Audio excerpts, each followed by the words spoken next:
This movie is criminally underrated and a future comedy classic.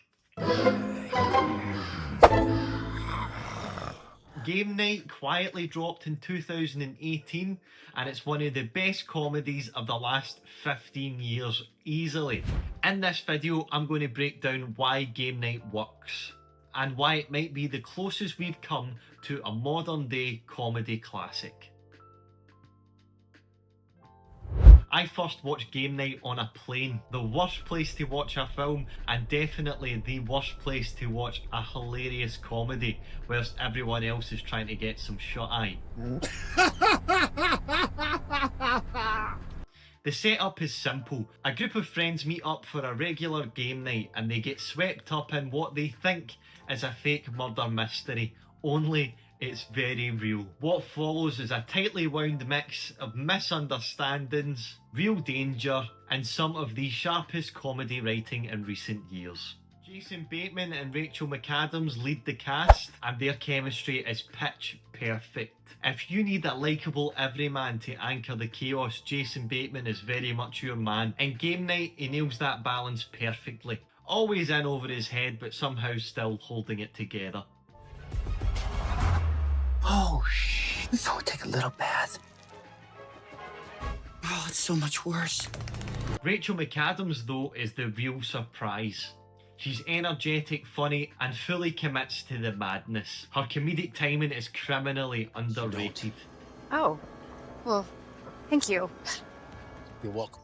And then there's Jesse Plemons as Gary, the socially awkward, always intense neighbour/cop.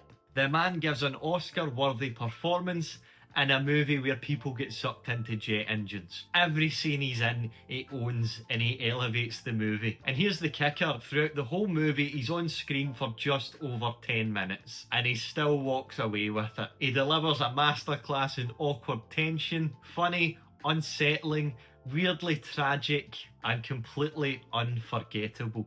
Oh, you two enjoy each other. It's often we don't appreciate what we have until it's gone. I think that's it. Okay, bye-bye. And it's not just him, the whole supporting cast brings something different to the movie. And it's the perfect example of the right casting choices and great chemistry between the performers which elevate this movie to the next level. Guys, make sure you get a piece of this cheese. It's just... First one that follows us gets shot. Okay, roger that. You drive safe. Game Night looks way better than it has any right to. The direction is sharp, the editing is precise, and the cinematography is weirdly moody for a film about board games and blood. You've got the overhead drone shots that make the suburbs feel like a game board, and the establishing shots that make the world look like a miniature model. It's on the nose, sure, but it works, it sets the tone, it's charming. Then there's the egg scene. A one-take style chase through a mansion as the cast frantically toss a Fabergé egg across rooms, stairs and balconies. It plays out like something from Mission Impossible. It's tense, hilarious and crafted with a level of visual ambition that most comedies don't even attempt because they don't have to. But Game Night does it anyway.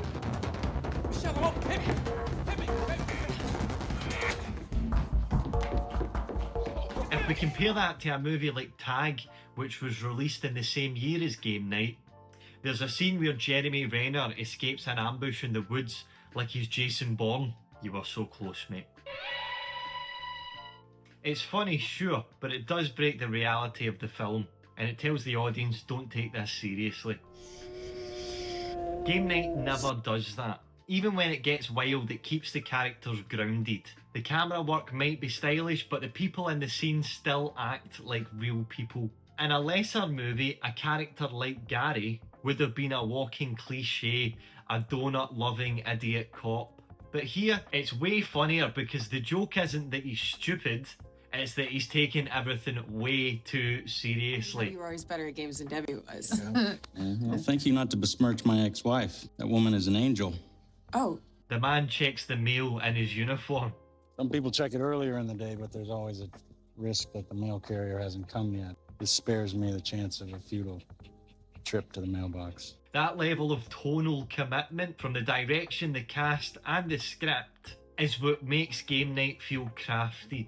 like it was built with purpose, and that's rare in comedies today. Play it straight. Don't try to go for the laughs. Jesse Plemons' performance, who played it totally straight the entire time, and I think that it absolutely worked because it only amped up the discomfort that the audience feels when he's on screen. But before we go any further, if you are enjoying this video and you want to help a small channel grow, please check out some of the other videos that I have available and hit subscribe. A comedy classic is something that sticks. It gets quoted, rewatched, shared. It becomes part of the culture. One line and you're instantly back in the scene. 'Tis but a scratch. And don't call me Shirley. We're not worthy! You got red on you. Now, game night might not have that one legendary quote yet, but lines like, 3 for 1. Yep. How can that be profitable for Frito-Lay? Yeah, baby, that's not Denzel. Yeah, it is. or Oh no, he died! have that same rhythm. They have that same potential. But let's go deeper. What really makes it a comedy classic isn't just a great moment. It's the way the entire movie holds together. And game night is tight. Every joke serves a story, every setup is paid off, and every scene flows. That's the secret to rewatchability. And the comedy classics are always rewatchable. Not just because they're funny, but because they're crafted. You notice new things every time, you appreciate the structure. Even the dumbest jokes in game night, like the dog, the gun, the glass table, are built on tension. It's not randomness. It's the smartest dumb movie I've ever seen, if that makes any sense. And then there's the characters. Classic comedies aren't just gag machines. Bateman and McAdams aren't just playing caricatures. Jesse Plemons isn't just the weird neighbour. He's a fully realised person with an emotional arc. And that tone, that balance between realism and funny is very hard to get right. And one of the smartest things the movie does is teases a sequel that we never got. They walked away, and that might be the best decision they ever made. I say decision, the box office might have made the decision for them. But here's the thing, some comedy classics don't announce themselves, they get better with time. They never broke box office records. And game night, it's probably not there yet, but it has all the ingredients to get there. And if you've never seen the film, go check it out. Let me know what you think. Have you seen Game Night and does it deserve more love? And give me your recommendations. If Game Night isn't a future comedy classic, then in your opinion, what is? I've been Scott of the Dead, and I forgot to do the outro to this video that I shot 3 weeks ago. So, thank you very much for watching. If you enjoyed this video, subscribe for dead honest takes like this every Monday, and I will catch you in the next one. See ya.